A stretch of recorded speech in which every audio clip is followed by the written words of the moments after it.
Et bonjour à tous.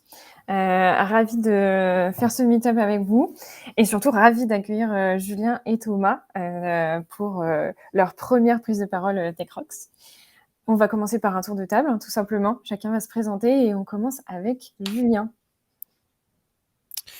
Bonjour tout le monde. Donc moi c'est Julien comme a dit Marie.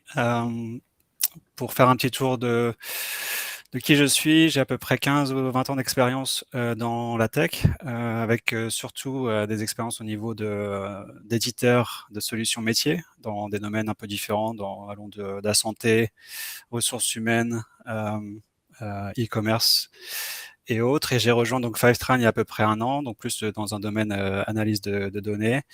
Et pour ceux d'entre vous qui connaissent pas Fivetran, en fait, Fivetran, c'est une solution qui crée des pipelines ou des ETL ou ELT, si ça vous parle. Et donc, on est dans le mouvement de données, surtout dans des problématiques d'analyse de données et aussi comment dire, utiliser ces données de meilleurs escients et en tirer de la valeur. Voilà pour moi. Donc, je pense que le suivant sur la liste, c'est Thomas. Yes, merci Julien et bonjour à tous. Ravi aussi d'être avec vous pour ce meet-up. Merci pour l'invitation. Donc moi, Thomas Laporte, je suis le CTO France de Devoteam G Cloud. Nous, on a un cabinet de conseil et d'expertise 100% focus autour des technologies Google Cloud. On a plus de 10 ans d'existence maintenant. Et donc moi, j'ai un rôle qui est d'un côté interne de CTO, qui est globalement autour de l'expertise des équipes, l'organisation des équipes, de la montée en compétences, la définition des sujets et la détection des enjeux aussi chez nos différents clients pour se préparer globalement à ces différentes problématiques, que ce soit sur les sujets d'infrastructure, de data, d'IA par exemple. Et bien qu'on soit à 100% nous concentrer sur l'expertise Google Cloud, on s'enrichit aussi d'un écosystème de partenaires, dont Fivetran fait partie. Donc on a quelques partenaires bien sélectionnés avec qui on travaille pour porter globalement ces projets, ces stratégies cloud. Et donc on travaille beaucoup conjointement avec Fivetran chez certains de nos clients pour accélérer ces projets de plateforme data. Voilà, et puis donc moi j'interviens aussi en tant que solution architect chez nos différents clients sur ces sujets. Merci beaucoup Thomas. Et donc, moi c'est Marie. Je travaille aujourd'hui en tant que Head of Data chez Choose. Choose, pour ceux qui ne connaîtraient pas, c'est une application mobile qui vous propose des marques sous forme de ventes flash, des ventes qui vont durer environ 7 jours et qui ont été sélectionnées avec beaucoup de soin par les équipes selon différents critères, soit leur impact positif, le Made in France, les nouvelles tendances, etc. Voilà, et ça fait un mois et demi que je mets les mains dans la data de Choose. Alors, le thème d'aujourd'hui, c'est Modern Data Stack. L'adopter, c'est faire plus avec moins de ressources. Encore faut-il savoir ce que c'est la Modern Data Stack. Je voudrais vous proposer de répondre rapidement à un petit sondage que vous trouvez dans l'onglet Polls, là sur la droite, juste pour savoir un petit peu qui parmi vous travaille déjà dans la data, qui est pas dans la data du tout. N'hésitez pas à commenter aussi dans le chat si vous voulez. Pour se rendre compte juste à quel point Julien va aller dans le détail pour vous introduire les concepts de la Modern Data Stack. Pendant que vous répondez, je passe la main à Julien, justement, qui va nous expliquer un petit peu qu'est-ce qu'on entend par Modern Data Stack, pourquoi ce mouvement, à quel besoin ça répond, et on pourra ensuite attaquer un petit peu les différentes questions qu'apporte cette stack. Merci Marie. Donc en fait, par rapport au Modern Data Stack, en fait, avant d'arriver au moderne, en fait, il faut peut-être aller d'abord parler un petit peu du Data Stack et qu'est-ce qu'on essaie de faire en fait avec un Data Stack et la mission, on va dire globale du Data Stack, c'est de pouvoir répondre à des questions qui sont posées par différentes équipes ou différentes personnes dans une entreprise et faire cela d'une manière assez rapide. Et également donner une réponse qui est la plus précise possible. Donc c'est un peu la mission. Ça peut paraître simple, on va dire, au premier abord. Ça a déjà été, évidemment, c'est quelque chose, c'est un sujet sur lequel beaucoup d'entreprises ont déjà passé beaucoup de temps et mis beaucoup d'efforts. Et donc, pour ceux qui l'ont déjà fait, on a pu se rendre compte que de la complexité. Mais du coup, avant d'aller dans le moderne data stack, je pensais que ce serait bien de faire un petit peu un tour des complexités en fait de créer un stack. Ce que j'ai mis ici comme un peu l'effet iceberg, c'est qu'il est facile en fait, il est facile d'avoir des préjugés un petit peu sur tout, mais aussi sur un stack, et se dire que c'est facile. En fait, une fois, par exemple, transférer des données d'un système à un autre, on peut considérer que c'est juste copier, on va dire, d'un système A à un système B, donc rien vraiment de compliqué. Construire des vues, des rapports, encore une fois, on a des entreprises qui ont quand même pas mal d'analystes, qui ont des compétences assez poussées sur ces sujets, et ça devrait pas non plus poser trop de problèmes. Et dernier point sur la modélisation de données, évidemment, SQL a un peu la réponse à tout, bien qu'il y ait aussi d'autres outils qui peuvent être utilisés pour la modélisation. Mais donc en fait, c'est facile de se dire, oui, bah, de toute façon, on a déjà des choses qui fonctionnent aujourd'hui. C'est simple, on a ce qu'il nous faut. Après, il y a quand même, lorsqu'on pousse un petit peu les choses et qu'on essaie de développer ou d'agrandir son stack, on va introduire des problématiques. Par exemple, au niveau transformation, c'est pas forcément si facile de modéliser des données. Ça peut prendre potentiellement des mois ou des trimestres à aboutir à un modèle qui est correct, parce qu'il y a des éléments en fait qui sont compliqués à mettre en place. Chaque source de données a ses propriétés, donc mettre en place un système où la donnée est rapidement intégrée dans le stack peut être un problème. Des changements de schéma, mais en fait, il y a plein de variables qui, si vous êtes dans le monde de la donnée, vous comprenez, et vous comprendrez une fois que vous arriverez sur ces problématiques. Mais il y a beaucoup de choses qui sont là et qui posent des problèmes, et du coup, il y a une grosse partie de l'iceberg qui est non visible, et donc du coup, beaucoup de choses qui sont à traiter. D'un point de vue un petit peu différent, au niveau peut-être plus procédure, lorsqu'on a un utilisateur au bout de la chaîne qui a besoin d'une réponse à une question, il doit passer par pas mal d'étapes, en fait. Demander son analyse de lui créer ce rapport, et l'analyste, lui, se dit qu'il n'a pas la métrique, donc il doit demander la métrique au DBA, et le DBA, lui, n'a pas ces données, donc il doit remonter à l'ingénieur pour que l'ingénieur puisse extraire ces données de la source. Et revenir du bas de la chaîne jusqu'en haut de la chaîne. Donc c'est compliqué. Évidemment, on ne va pas faire disparaître ces procédures du jour au lendemain, mais c'est une problématique qui existe et qu'on essaie aussi qu'il faut aussi essayer d'améliorer.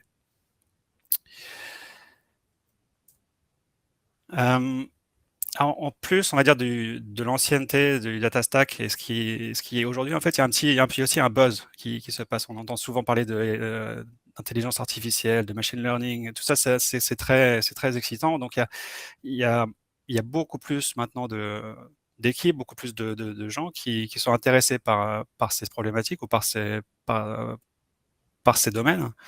Et du coup, ça veut dire qu'il y a encore plus de demandes. Donc, on se retrouve en plus un peu dans un cercle vicieux où déjà c'était compliqué, et maintenant on a encore plus de demandes, ce qui complique encore plus les choses. Et du coup, la moderne data stack, pour commencer un peu à l'introduire, c'est essayer de moderniser les choses, de centraliser les données, il y a beaucoup des mots un peu comme démocratisation de la donnée aussi qui apparaissent souvent lorsqu'on parle de stack. Et le moderne data stack a un peu ce but de pas forcément résoudre tous ces problèmes, mais au moins d'essayer d'en adresser une certaine partie, et le plus on évoluera dans le temps, le plus on aura de réponses à ces problématiques. Donc le MDS, c'est une solution qui est cloud, donc qui a évolué, on va dire, qui a fortement évolué dans les 10 dernières années, qui a pour but d'avoir peu de configuration technique, en fait. Donc c'est plus, on délègue un peu certaines de ces complexités à des outils cloud, et des équipes aussi qui sont très spécialisées dans certains domaines. Et du coup, ça ouvre l'entrée à beaucoup plus d'utilisateurs que seulement des utilisateurs techniques. En quelques mots, ou en quelques étapes, qu'est-ce que les caractéristiques clés du MDS? C'est encore une fois, c'est du cloud. Donc, on simplifie le côté un peu infrastructure qui devrait être mis en place dans dans vos locaux. Il y a aussi un côté ETL et ELT qu'on va peut-être approfondir un peu plus tard, où il y a une transition en fait dans la méthode d'extraction des données, où on essaie de récupérer les données brutes et ensuite de les modéliser. Ça simplifie évidemment le côté pipeline, parce qu'on a moins besoin de trifouiller les différentes sources, de comprendre comment les API fonctionnent, etc. pour extraire la donnée. Et aussi, c'est un avantage, c'est qu'au niveau des analystes, ils ont vraiment toute la donnée dispo pour pouvoir modéliser comme il le faut. SQL-based, encore une fois, SQL, c'est un langage qui est quand même assez connu et qui existe depuis la nuit des temps.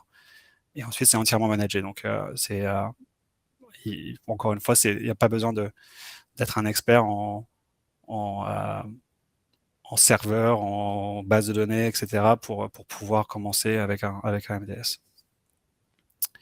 De manière plus concrète, pour arriver un petit peu plus dans le dur du sujet, donc c'est une visualisation un petit peu du MDS et des différents acteurs ou différentes solutions qui peuvent faire part du MDS. Et je vais plutôt commencer par la droite en fait de ce schéma où c'est data outcomes. Donc c'est plutôt, on va dire, du coup la question qui est posée. Donc c'est les différentes équipes dépendamment du domaine. Donc qu'on parle de santé ou qu'on parle de finance ou qu'on parle peu importe, on va dire le domaine de l'entreprise en question. Il y a des questions qui sont posées. Ces questions peuvent être communes entre ces différents domaines. Il y a aussi des questions qui sont très spécifiques à certains domaines et même certains produits. Donc on va dire que des questions viennent de la droite et les données qui sont utilisées pour répondre à ces questions sont complètement sur la gauche. En fait, c'est les sources de données ou les applications en fait qui sont utilisées par les différentes équipes. Donc, au niveau des sources, ça peut être des bases de données, mais ça peut être aussi des choses plus modernes, comme des applications SaaS comme Salesforce ou des applications e-commerce de type Shopify, des sources plutôt qui font des événements, donc ou des notifications. Donc un utilisateur clique ici, un utilisateur regarde cette vidéo, donc plutôt des choses plutôt marketing. Mais bon, une quantité, on va dire, d'applications qui ne fait que grandir et qui répond vraiment à des besoins spécifiques, qui elles-mêmes sont intégrées de manière, ça dépend, on va dire, l'intégration entre ces différentes applications, mais il est facile de savoir, de comprendre que des choses analytiques sont intégrées à des sites e-commerce, par exemple. Mais du coup, on a des données dans cette source et ensuite, on a plutôt un côté pipeline ou ingestion où Fivetran fait un petit peu partie. Donc, la récupération des données et l'écriture dans les warehouses ou dans les destinations de manière brute. Puis une couche, on va dire, de transformation qui est encore fait par des outils très très spécifiques de type DBT ou Dataform, selon ce que vous utilisez ou ce que vous voulez utiliser, pour atterrir sur un modèle ou des données modélisées. Donc à partir de ce moment-là, une fois qu'on a des données modélisées, des outils de visualisation ou des outils de partage, en fait, peuvent être comment dire, plugués sur cette donnée et finalement donner la réponse à la question de départ. Alors, merci pour cette intro, Julien. Moi, il y a une question qui me saute un peu aux yeux quand je vois ce diagramme. On parle de moderne data stack aujourd'hui sous l'angle faire plus avec moins de ressources. Or, là, ce qui saute aux yeux, c'est énormément de solutions spécialisées qu'il faut choisir, intégrer, etc. Alors, c'est quoi ton avis là-dessus? Est-ce que la moderne data stack, elle permet vraiment de faire plus de choses avec moins de ressources? oui, on va essayer quand même de répondre au sujet principal. Tu as raison, Marie. C'est vrai qu'en fait, quand on regarde cette image, en tous les cas, on voit beaucoup de choses. Je pense que pour répondre un peu à sa question, quand on regarde un petit peu le passé et le présent, quand on essaie de faire un peu une comparaison, dans le passé, il y avait des systèmes ou un système primaire, on va dire, qui était installé dans nos locaux. Et on avait vraiment tout, enfin l'ingénieur, il avait vraiment tous les pouvoirs. Il pouvait créer des nouveaux blocs dans cette application. Il pouvait faire ce qu'il voulait en fait. Et c'est vrai que d'une manière, on va dire, visuelle, on avait l'impression qu'il y avait qu'un système, mais au final, il y avait quand même beaucoup de customisation qui était faite. Et il y avait de la complexité parce que là, au niveau, j'ai pas vraiment de visualisation ici, mais si on pense un peu à l'intégration de ces différents blocs dans une seule application ou qui est une application qui vient d'un seul provider, c'était très compliqué en fait. Donc c'est vrai que peut-être qu'avant on avait un seul logo, on va dire sur la page, mais et on se disait bah c'est simple, on a un fournisseur qui nous fait tout, mais derrière c'était pas forcément si propre que ça. Il y avait beaucoup de customisation, donc il y avait beaucoup d'efforts à faire pour maintenir, pour créer du flux de données. Donc, je pense que de ce point de vue, bien que là, on montre quand même une image qui est pleine de logos, ces différentes particules ou ces différents topics ou procédures dans le flow, elles existaient déjà, mais elles étaient potentiellement cachées en fait par le fait que ce soit qu'un seul fournisseur. OK. Bon, alors on va pas, passer, chacun, enfin chacune des solutions à l'écran évidemment en revue, mais ça peut être intéressant de s'attarder sur, les plus grandes questions qu'on va avoir en tant que, head of data, lead data, VP Eng et cetera sur, les étapes principales. La première, bon voilà, bah, c'est l'ingestion, les sources de données. Bon, je pense que, la plupart des personnes ici qui travaillent dans la data, sont confrontées à, des demandes plus ou moins nombreuses, d'aller récupérer des informations dans différents systèmes. On a, nos DB internes, mais on a aussi tous nos outils, CRM, sales, marketing et cetera. L'une des promesses de cette, moderne data stack étant de pouvoir croiser des informations intelligemment dans tous les sens et les mettre très vite, très facilement à disposition des utilisateurs finaux. Bien, encore faut-il d'abord rassembler toutes ces données. Alors, comment est-ce que on peut faire justement tout ça, faire plus qu'avant, avec moins de ressources, Julien, parce que c'est un petit peu votre spécialité? Ouais, bah ouais, on peut essayer de faire ça. Et c'est vrai que tout à l'heure, quand je montrais un peu cette complexité des différentes équipes, analystes, DBA, ingénieurs, on a l'impression que c'est toujours là en fait. On veut pas faire ça disparaître, mais bon, il y a un côté en fait où on peut réduire les étapes qui sont quotidiennes, qui sont enfin par exemple des pipelines qui cassent tous les jours, c'est quelque chose qu'un ingénieur peut passer la plupart de son temps dessus au lieu de travailler sur des problématiques qui sont importantes pour l'entreprise. Et ce que je peux faire donc ici, c'est peut-être montrer un petit peu comment avec Fivetran, dans tous les cas, on peut en l'espace de quelques minutes créer une pipeline et voir comment celle-ci peut évoluer en fait avec le temps. Et je permets pendant que Julien partage son écran, je permets d'insister. On a vu dans, le petit sondage qu'il y avait à peu près 25 des personnes, qui sont en train de nous écouter qui ne travaillent pas forcément directement dans la data. Donc n'hésitez surtout pas à poser vos questions sur le chat. S'il y a des termes qui sont pas clairs, s'il y a des concepts que vous voulez qu'on précise, on est là pour ça. Donc ne soyez pas timides. Super. Donc là, je pense que j'ai un peu agrandi l'écran, donc j'espère que vous voyez bien le contenu. Mais ce qu'on voit à l'écran, en fait, c'est une pipeline. Enfin, c'est plusieurs pipelines. On a 2 pipelines à l'écran, là. Donc, on a une pipeline entre Twitter et la warehouse que j'ai créée, que je vais vous montrer dans une seconde, et aussi une pipeline de Facebook. Donc, c'est-à-dire qu'on récupère des données de ces 2 systèmes et qu'on les écrit dans la destination. La destination, dans ce cas-là, c'est une destination BigQuery que j'ai configurée avant l'appel pour pas trop perdre de temps non plus sur ça. Mais si je vous montre rapidement cette destination, donc c'est une BigQuery. Évidemment, il y a une intégration native entre cette plateforme ETL qui a quand même pour but de simplifier les choses. Donc, quand on se connecte à BigQuery, vraiment, c'est remplir un formulaire avec les informations qui nous permettent d'écrire dans BigQuery. Donc, le service account, qui est en gros un utilisateur technique de GCP, et le projet dans lequel on va écrire. Donc, ça, d'une part, c'est un formulaire qu'on remplit. Pas besoin d'être un ingénieur, on va dire, pour faire cette étape. Maintenant, si je reviens, on va dire, à mes pipelines, je peux en ajouter une autre. Donc, il y a un bouton ici qui s'appelle Add Connector. Je peux cliquer dessus. Ça me donne une liste de mes différentes destinations. Je vais choisir celle que j'ai définie pour cet événement. Et là, on voit une liste d'applications qui sont nativement supportées, on va dire, par l'outil.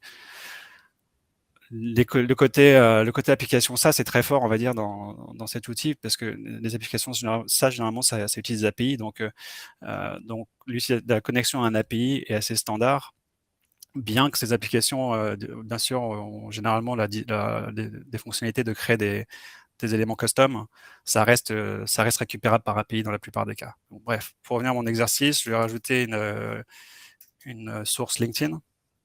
Donc, je peux juste la sélectionner ici, écrire Setup.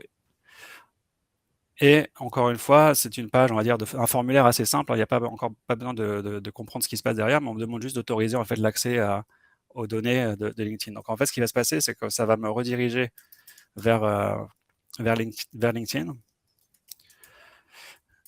pour créer, on va dire, la connexion entre mes données LinkedIn et Fivetran, et du coup et aussi du coup BigQuery. Alors, je vais juste chercher le mot de passe rapidement. Donc on fait une autorisation de LinkedIn pour donner accès aux données.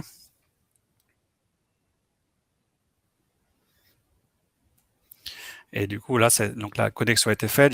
Dans le background, on a récupéré des tokens qui identifient ce compte. Et à partir de là, je peux juste cliquer Save and Test et ça va créer la pipeline. On fait quelques validations qu'on a bien un accès aux API et que tout est en place en fait pour récupérer les données. Mais une fois qu'on clique Save and Test et que cette étape est finie, la pipeline est créée et on commence à récupérer des données en fait de LinkedIn vers BigQuery. Donc c'est l'étape, on va dire, importante du process qui a priori, d'après ce que je vous montre ici, ça reste assez simple. C'est pas la fin de l'exercice, on va dire, évidemment. On est juste ici en train de bouger des données de droite d'une application à un data warehouse. Le côté modélisation, le côté visualisation de la donnée, elle reste aussi à faire. Donc, encore une fois, il y a des intégrations assez pointues entre les différents outils qui sont dans le stack. Donc, par exemple, d'intégration avec DBT qui est un outil de transformation qui permet d'écrire des modèles en SQL ou des modèles en Python et qui peuvent être exécutés à la suite que la donnée soit arrivée dans BigQuery, mais ça reste, on va dire, une partie du process. Maintenant, rapidement, pour vous montrer le résultat final, bon, ici, je peux commencer la récupération des données, ça va prendre quelques minutes. On peut juste regarder, en attendant que ça se fasse, les informations, par exemple, que j'ai récupérées plutôt sur Facebook. Si on va sur BigQuery, donc ça, c'est l'interface de GCP pour BigQuery. Ça a automatiquement créé des datasets et des tables et les champs nécessaires, on va dire, pour la structure d'arrivée dans BigQuery.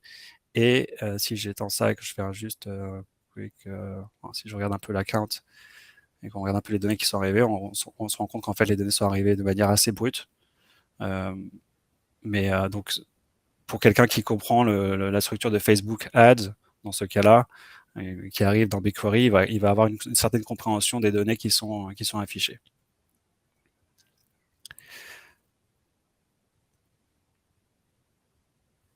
Donc voilà, Marie, j'espère que ça répond un peu à la question de la simplicité, en fait, faire plus avec moins dans le sens où finalement, sans la connaissance technique de créer une pipeline, on peut tout de même créer une pipeline.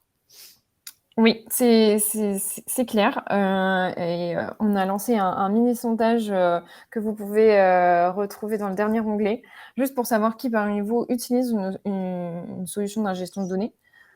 Si oui, est-ce que c'est un outil du marché comme celui qui vient d'être présenté, ou est-ce que c'est une solution développée in-house, ou est-ce que non, vous traitez les demandes du business au cas par cas, quand il faut s'intégrer à Hotspot, vous prenez ça dans votre backlog, et si 3 mois plus tard, il faut s'intégrer à Intercom, vous faites un nouveau projet pour ça, etc. Bon, je vous laisse répondre. Tout à l'heure, pour information, on avait 25% qui ne travaillent pas dans la data, 75% qui travaillent dedans. Mais même si vous n'êtes pas dans la data, peut-être que vous êtes dans la tech et que vous connaissez la réponse à cette nouvelle question. Pour terminer sur cette partie ingestion, Julien, très rapidement, comme vous êtes dans le cœur du sujet avec Fivetran, est-ce qu'on peut avoir un exemple de client et sur l'avant-après, avant une solution comme ça, après une solution comme ça, qu'est-ce que ça a changé pour eux? Qu'est-ce que ça leur a fait gagner? Est-ce que ça leur a permis de faire plus de choses avec moins de ressources? Ouais, c'est un peu l'objectif, mais c'est vrai que c'est toujours bien de peut-être d'avoir quelques retours ou un exemple en tous les cas, ou plus. Mais ici, en fait, on sait pas, enfin, je vous présente Wallbox, donc, qui sont également dans un sujet qui fait le buzz depuis quelques mois, quelques années en tous les cas, c'est le côté voiture électrique, l'électricité plutôt que le pétrole. Et du coup, ce qui s'est passé pour eux, donc c'est une entreprise qui crée pas des connecteurs, mais des chargeurs pour véhicules électriques. Et ça a explosé. Et leur entreprise a grandi dans l'espace de 2 à 3 ans. Ils sont passés de 50 à 1000 employés, ce qui veut dire que derrière, ils ont augmenté leur base de clients. Ils ont dû s'adapter à ce qui s'est passé en fait dans leur entreprise en développant leur stack du côté applicatif surtout pour commencer, parce que pour gérer plus de clients, pour gérer plus d'employés, pour créer des produits qui sont plus divers, c'est plus compliqué. Et il faut des outils derrière. Et donc là, par exemple, leur stack, il a inclus des choses niveau ads, par exemple, donc pour vraiment faire du marketing par rapport à leurs produits, mais aussi des outils comme Salesforce pour gérer leur clientèle, des outils comme Jira pour créer leur développement, leur procédure interne, etc. Donc ici, c'est juste un exemple, on va dire, un peu des sources qu'ils ont développées. Et du coup, ils se sont retrouvés dans une situation où ils avaient toutes ces données qui étaient dispersées et ils ne s'en servaient pas du tout, en fait.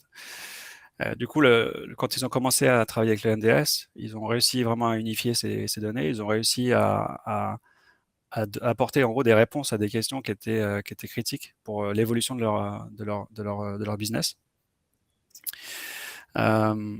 Ils ont automatisé les analyses pour améliorer l'efficacité des opérations en interne. Et vraiment, le MDS, on va dire, était au cœur de cette solution parce que ça leur a permis une implémentation rapide. Parce qu'encore une fois, c'est dans le cloud. Ils n'ont pas eu besoin, on va dire, de créer des équipes vraiment de A à Z qui comprennent comment créer, je sais pas, une warehouse, comment créer des outils de transformation. Ils ont pu aussi prendre ce qu'il y avait sur l'étagère et faire ça très rapidement. Pour conclure peut-être sur des chiffres un peu plus flagrant, on va dire, pour donner une idée de ce qui a pu être fait. Donc, on a Canva qui a réussi à réduire les coûts d'ingénierie. Donc, on parle pas que, oui, surtout, on parle pas de réduire le nombre d'ingénieurs. On parle aussi au niveau d'infrastructure. Ça peut coûter cher d'avoir des choses hébergées, des serveurs, etc., qui doivent tourner. Et donc, mais en gros, ils ont réduit en tout à peu près $200,000 lors de l'implémentation du MDS. On a PubSocket qui a réussi à doubler leur retour sur l'investissement des publicités.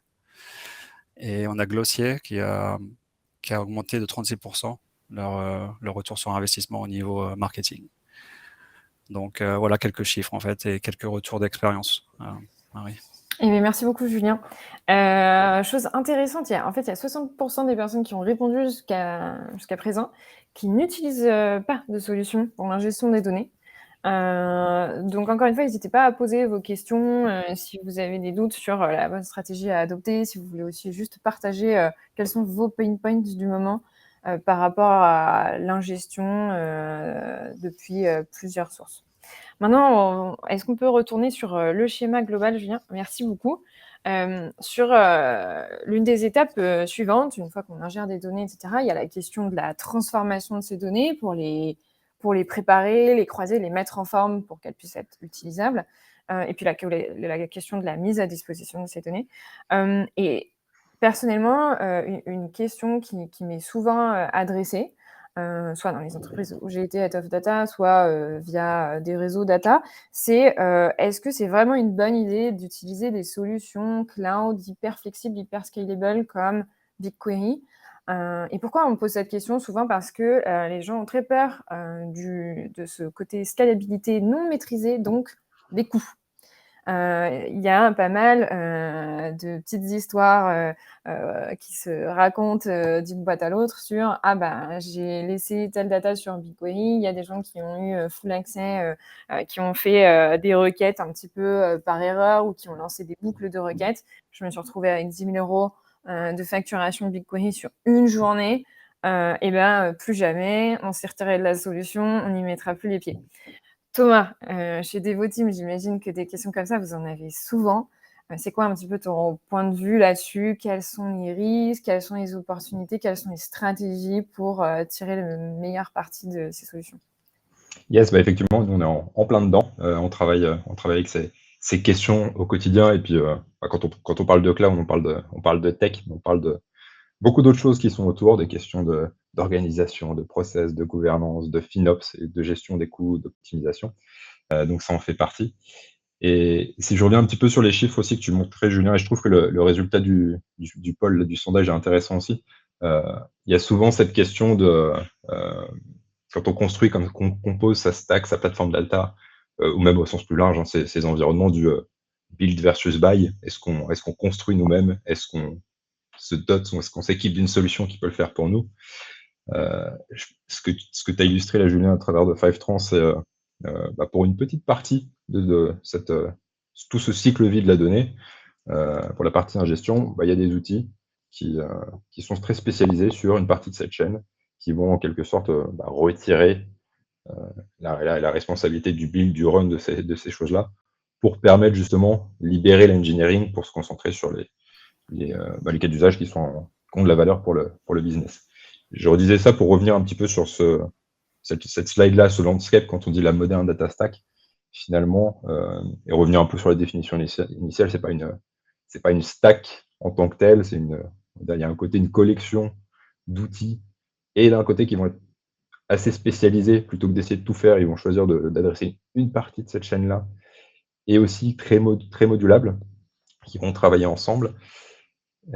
Plus un certain nombre de pratiques, tu en as cité certaines. Il y a beaucoup de ces outils-là qui vont répondre à une des composantes que tu dis, cloud first ou cloud based, donc qui tirent parti des capacités du cloud. Et c'est là qu'on arrive à cette partie coût. L'avantage que ça a, c'est et cette capacité à s'adapter, à scaler, à être élastique en fonction du besoin, et d'avoir un coût qui est très associé à ça. Une des composantes, on va dire, une des caractéristiques du cloud en soi, c'est le pay as you go. On est facturé pour ce qu'on utilise, et du coup pour uniquement ce qu'on utilise, et puis à l'inverse, du coup, on ne paye pas pour des choses qu'on n'utilise pas. Et donc ça, c'est une opportunité en soi, parce que ça permet de commencer tout petit, donc avec des coûts qui sont très moindres, très contrôlés, tout en ayant, on va dire, accès à une capacité technologique, que ce soit des capacités, encore une fois, de scalabilité, des services à forte valeur, des services d'IA, des choses comme ça, sans pour autant avoir besoin de faire des gros investissements en amont. Je démarre une boîte demain matin, j'ai pas forcément grand-chose à investir upfront dans la tech, je ne sais pas encore où je vais, etc. Par contre, j'ai d'entrée de jeu accès à tout un panel d'outils et de techno qui vont pas me coûter très cher au début, et au fur et à mesure que mon besoin va évoluer, la facture va évoluer avec. Et je pense que tu as un peu répondu à une partie de la question quand je l'ai posée, c'est, je ne sais plus exactement comment tu l'as dit, tu as parlé d'évolution de coûts non maîtrisés. Il y a cette partie de maîtrise qui y répond en partie, parce qu'en soi, le fait que sa facture cloud, de service cloud, augmente, a priori, c'est censé être une bonne nouvelle. C'est-à-dire que, en tout cas, ce qu'on fait là tous, de manière générale, on va dire dans l'IT, c'est mettre de la tech au service de besoins métiers qui vont avoir une valeur business pour sa boîte. Et du coup, si j'ai une augmentation de ma consommation IT, a priori, elle devrait suivre, si tout va bien, une accélération du business parce que j'ai une augmentation du trafic sur mon service, j'ai des nouveaux produits, des choses comme ça. Donc si ça va dans ce sens-là, en général, c'est plutôt une bonne chose. On peut démarrer petit, sans de gros investissements, en ayant accès quand même à une stack technologique complète, qui est exactement la même que des gros qui ont démarré peut-être il y a 10 ans, qui ont investi énormément dans leur techno. Et ensuite, ça va, si c'est bien maîtrisé, ça va suivre l'évolution de mon business. Si le business accélère, j'ai une facturation qui va suivre avec, etc. un peu si je prends l'autre côté de la pièce, comme tu disais, ce qui peut faire peur aussi, c'est que du coup, si ça peut grandir comme ça potentiellement à l'infini, comment est-ce que je m'assure que ça reste contrôlé et je ne me retrouve pas dans des situations où j'ai une facture surprise gigantesque, et c'est le cas, hein, ça arrive encore très souvent pour différentes raisons. Et il y a cette partie effectivement de maîtrise et de définition du cadre. Je pense qu'il y a un premier sujet, on en fait beaucoup nous avec nos clients, hein, dans quasiment tous les projets cloud au sens large. Il y a une partie tech, et en particulier pour les boîtes qui sont encore dans cette phase un peu d'adoption, il y a une partie, encore une fois, people, compétences, organisation, process qui va avec, on va dire tout ce qu'on pourrait mettre sous une ombrelle de conduite du changement, qui va être déjà sensibiliser, former les gens à ce que c'est que de travailler sur du cloud, qu'est-ce que c'est que d'utiliser les outils cloud, toutes les opportunités que ça apporte, mais aussi ce qu'il faut comprendre et avoir en tête, les contrôles qu'il faut mettre en place pour prendre les décisions en toute connaissance de cause. Parce que les risques qu'on peut avoir qui pourraient faire exploser les factures, ça pourrait être par exemple un mauvais choix d'architecture. J'ai pris des composants qui n'étaient pas forcément adaptés, ou le cloud c'est génial, on peut directement déployer une stack hyper scalable, multi-région, hyper résiliente, etc. Mais peut-être que ça c'est complètement décorrélé du besoin business qui est associé. Donc c'est une prise une sensibilisation, une prise de connaissance de ça. Et souvent, je trouve que quand on démarre sur le cloud, souvent il y a un étonnement qui vient, je trouve, des équipes tech aussi, c'est qu'on parle tout le temps de coût. Et cette notion de coût, c'est vrai qu'elle est remise au cœur des questions, par exemple, d'architecture. Quand on va architecturer une solution, la question de coût est importante. Qu'est-ce que ça veut dire en termes de coût aujourd'hui? Comment ça va évoluer? Et dire quels sont les différents scénarios que je vais pouvoir mettre en place dans mon marché. Donc voilà, ce que je veux dire, il y a et un côté très conduite du changement, formation, sensibilisation à cette question-là. Il y a une notion importante aussi du coup, si l'ingénieur Ops, si le tech, si le dev peuvent eux-mêmes provisionner des infrastructures qui génèrent un coût, qui portent la responsabilité du suivi de ces coûts-là, qui est importante à définir. Et puis ensuite, il y a un cadre technique aussi à poser. C'est comment est-ce que je me protège contre, je disais, le mauvais choix d'architecture, une erreur ou un bug, tout simplement. Tu as une boucle infinie qui lance des requêtes. Chaque requête va avoir un petit coût qui va sélectionner. Comment je me protège contre ça? C'est globalement, on définit on pourrait appeler des fondations. C'est un socle solide qui va mettre des garde-fous. Et en amont, pour s'assurer qu'on ne puisse pas commettre ce genre d'erreur, en définissant, par exemple, en définissant des limites, en définissant des quotas, en étant précis sur la manière dont on gère les droits d'accès. Qu'est-ce que je suis autorisé à faire en tant que mon rôle? Qu'est-ce que je suis autorisé à déployer? Je dirais qu'aussi l'approche un peu globale qu'on a avec du GitOps, ça facilite aussi beaucoup ça. On a tendance à aujourd'hui, tout ce qu'on veut déployer, aujourd'hui, particulièrement dans le cloud, on évite de dire je vais aller dans la console, lancer des instances, etc. On va plutôt s'orienter vers des approches type infrastructure, as code, etc. qui font que tout changement que je vais apporter à mes environnements va passer par globalement un commit de code qui va donc déclencher des checks, des tests, des validations, des reviews. Et à ce moment-là, on est déjà capable d'estimer un impact que ça peut avoir en termes de coût, et aussi potentiellement bloquer les choses. Dire ça c'est pas compliant par rapport à des guidelines qu'on a définis dans l'entreprise. Donc définir globalement des garde-fous en amont pour bloquer les choses avant qu'elles se produisent. Et puis surtout, de manière plus large, en aval, sur les environnements existants qui tournent, avoir une capacité d'observabilité de ces environnements et technique, et du coup aussi sur l'aspect coût qui est vachement important. Être capable de détecter, par exemple, rapidement, d'un jour à l'autre, j'ai une augmentation ou une accélération de mes coûts. J'en suis déjà alerté, je suis au courant. Qu'est-ce que ça veut dire? Quelle action prendre? Est-ce que c'est normal ou non? Voire potentiellement aussi automatiser des actions de remédiation dessus. Donc le risque, globalement, il est là. Hop, tu allais poser une question? Non. Vas-y, finis. Excuse-moi. Et Et je pense que le plus important, alors c'est pas forcément d'en avoir peur, mais par contre, c'est d'en avoir quand même bien confiance et le considérer vraiment comme un élément important encore une fois, de sa plateforme cloud, de sa plateforme data, et qu'il faut construire les pratiques et le cadre qui va autour de ça. Pour justement pouvoir retourner vers ce qu'on disait au début, ce modèle de facturation à l'usage qu'apporte le cloud, ça reste une énorme opportunité, une capacité à innover très vite, au début à petite échelle, et puis ensuite grandir au fur et à mesure de ses besoins, si ça porte encore une fois un besoin business. Ok. Donc voilà un petit peu l'approche. Je dirais peut-être un autre point aussi parce que c'est pareil, c'est un truc qu'on croise encore trop souvent, il y a un aspect sécu aussi là-dedans, sécurité. Et on comprend bien, je pense, dans le cloud, et quand on parle de data, la sécurité, c'est un pilier assez majeur. Qu'on soit sur le cloud ou non, un des risques de sécurité, c'est exfiltration de données, par exemple, des données sensibles qui sortent de l'entreprise ou qui tombent dans les mains de personnes qui ne devraient pas y avoir accès. Mais il y a un autre aspect qui est, encore une fois, qui est très lié au coût. On voit très souvent, je ne sais pas, une fuite une clé de service account, un secret qui est publié, par exemple, sur un repo GitHub. Et hop, d'un coup, j'ai une personne extérieure qui a accès à mes environnements et qui est capable de popper, je ne sais pas, 200 VM avec plein de CPU pour faire, par exemple, du crypto mining. Ça arrive encore très fréquemment. Donc ça, pareil, important, il ne faut pas voir ça comme un risque incontrôlable, important de l'avoir en tête et de définir le cadre qui permet d'éviter que ces situations arrivent par des techniques et amont.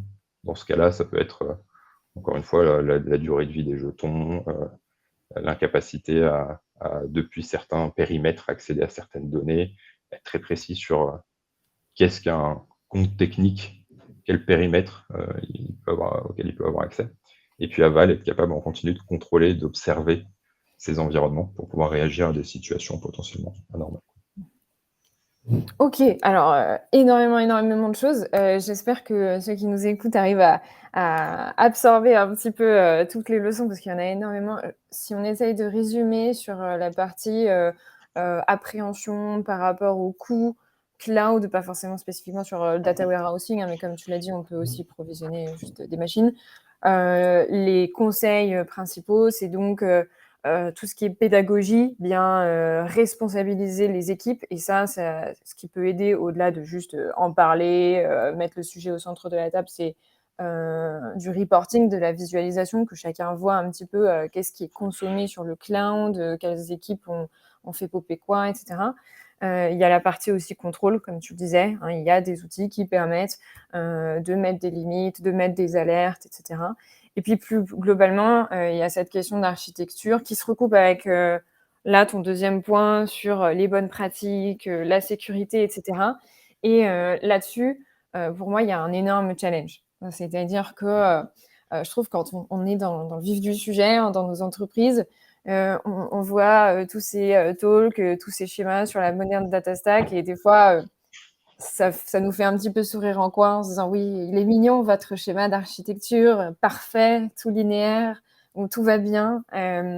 Mais dans la vraie vie, souvent, c'est pas exactement ça. Et pour illustrer, en toute transparence, je vais vous montrer à quoi ça ressemble. L'archi aujourd'hui hop, chez Choose. Est-ce que vous voyez le schéma ici? Yes, ouais, c'est bon. Super. C'est bon. Alors, je vais pas vous le commenter en détail, c'est pas l'idée, c'est plutôt de dire, en fait, c'est comme beaucoup de grands paradigmes, il y a l'idée, qui est très belle, parfaite, où ça résout la plupart des problèmes et cetera et puis après il y a le terrain et sur le terrain, les gens, ils vont avoir, beaucoup de bonne volonté, ils vont vouloir prendre ces idées et cetera mais ils sont aussi confrontés à l'historique de l'entreprise, aux spécificités, techniques de leur business, du reste de la stack tech, etc. Des idées des différents membres de l'équipe, des gens qui sont peut-être partis, d'autres personnes qui arrivent avec d'autres idées, etc. Et encore, vous voyez, cette stack-là, enfin, cette architecture, elle est beaucoup plus complexe que ce qu'on voyait avant. En tout cas, elle n'est pas du tout linéaire. Et encore, très franchement, Choose, ils sont pas si mal lotis. J'ai vu beaucoup d'autres entreprises où dessiner le schéma d'architecture, rien que de la data, était un vrai cauchemar. Donc dites-vous que là, ce qu'on voit là, c'est encore vraiment pas si mal.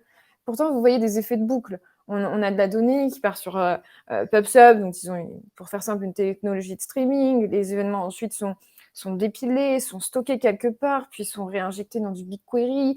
On fait des transformations avec DBT sur BigQuery, mais on en fait aussi sur une base Postgre. Il y a du Airbyte, donc une solution pour de l'ingestion de données, qui est censée faciliter plein de choses, mais qui reboucle avec d'autres choses aussi. Bref, ça, c'est un petit peu la réalité, je trouve, de la plupart des entreprises, avec toutes les questions que ça amène de maintenance de beaucoup de systèmes, de connaissance de technologies assez différentes, de maintien de la cohérence des données, de aussi charge mentale, de se rendre compte de tout ce qu'on a à gérer, de toutes les erreurs possibles qui peuvent s'insérer dans la donnée à chacune de ces étapes.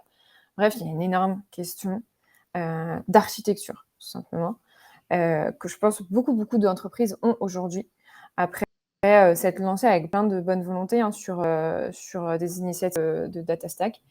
Comment est-ce que on peut bien aborder ces problèmes, Thomas? C'est une question difficile, hein, mais tu as peut-être des conseils à proposer. Ouais, bien sûr, bah, c'est effectivement une question difficile, vaste sujet. Après, c'est aussi ce que je fais moi au quotidien, donc je peux partager dessus. Et honnêtement, je m'attendais à voir un truc aussi un peu plus complexe que ça, beaucoup plus complexe quand tu as partagé ta stack, parce qu'effectivement, souvent, il y a de l'historique, il y a des choses qui ont commencé à être développées d'un côté, puis des trucs parallèles qui commencent à naître, puis on essaie de réunifier ça en partie, mais pas complètement, ça fait créer des données, etc. Bon, on peut se dire, bon, bah, c'est pas forcément une belle archi ou quoi que ce soit, mais enfin, ça reste une réalité concrète. C'est jamais tout aussi beau que à la fin de notre phase d'architecture, on a fait un joli schéma.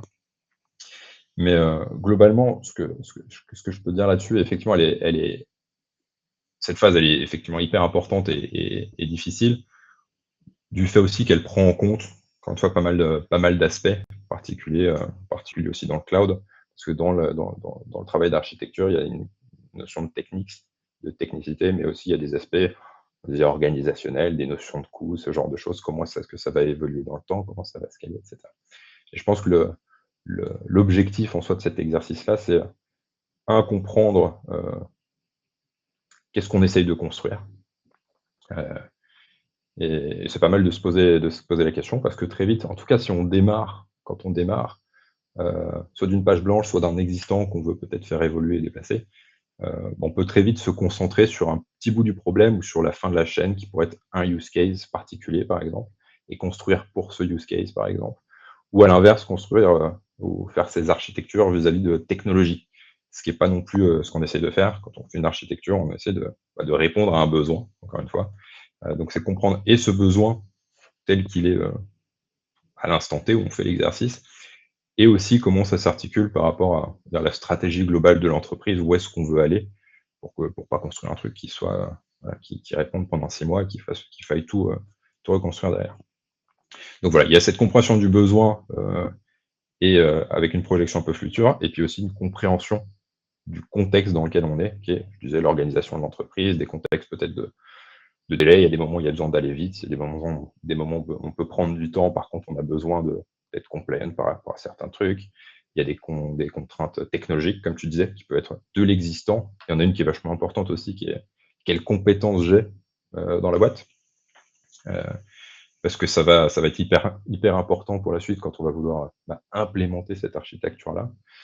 Et un exemple, là, on a la stack sous les yeux. On pourrait très bien se dire, bon, hop, je vais construire ma moderne data stack. Je vois que pour automation, orchestration, là en bas, j'ai Airflow. C'est le produit qu'il faut prendre.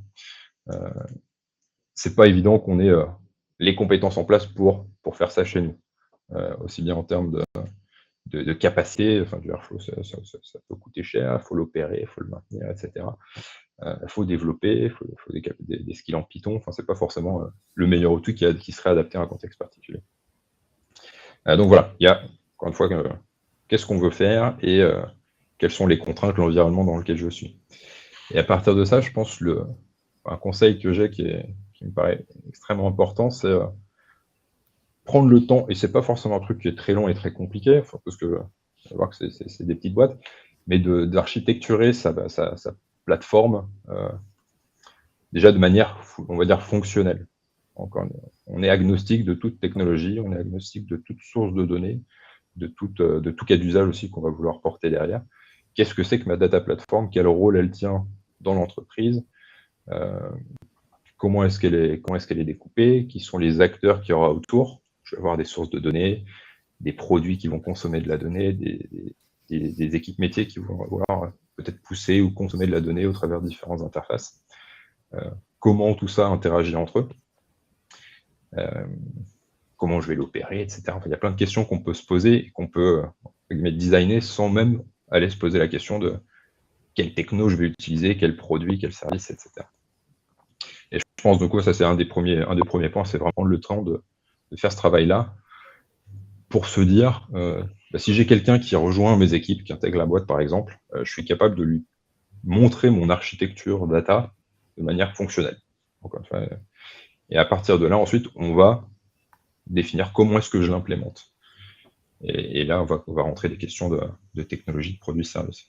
Et ce qu'on peut voir aussi, généralement, c'est que ces questions de tech, comment est-ce que j'implémente un truc, quel produit j'utilise à un endroit ou à un autre, c'est quelque chose qui est beaucoup plus changeant avec le temps.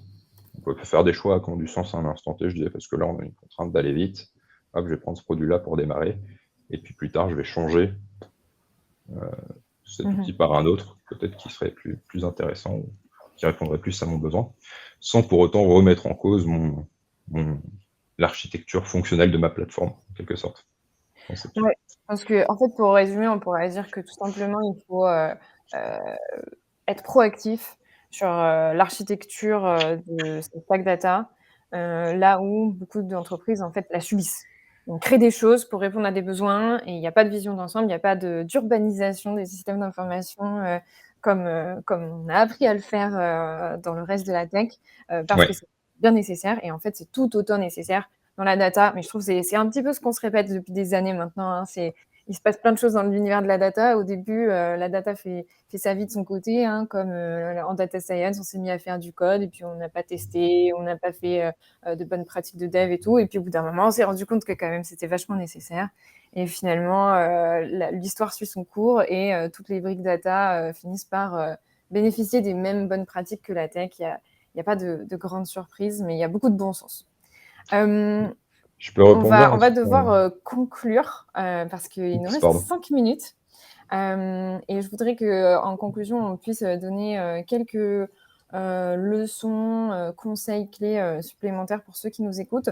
Mais avant ça, j'ai une question ultra rapide, Julien. Est-ce que tu peux nous répondre en 1 minute sur le bout de chaîne? On ne va pas parler de BI, de machine learning, etc. Mais je trouve qu'une demande à laquelle on est fortement confronté dans les équipes data, c'est maintenant qu'il y a toutes ces données magnifiques recoupées qui sont vachement intéressantes, nous, on aimerait bien les avoir dans notre outil de CRM, dans notre outil de sales, dans tel outil de marketing, etc. pour derrière créer plus de valeur, automatiser des choses. Bref, c'est la question du fameux reverse ETL. Chez Fivetran, vous faites la partie ETL. Vous ne faites pas la partie reverse ETL. Pourquoi ? Oui, en effet, pardon. On le fait pas. C'est quelque chose en fait qu'on a un petit peu, investigué.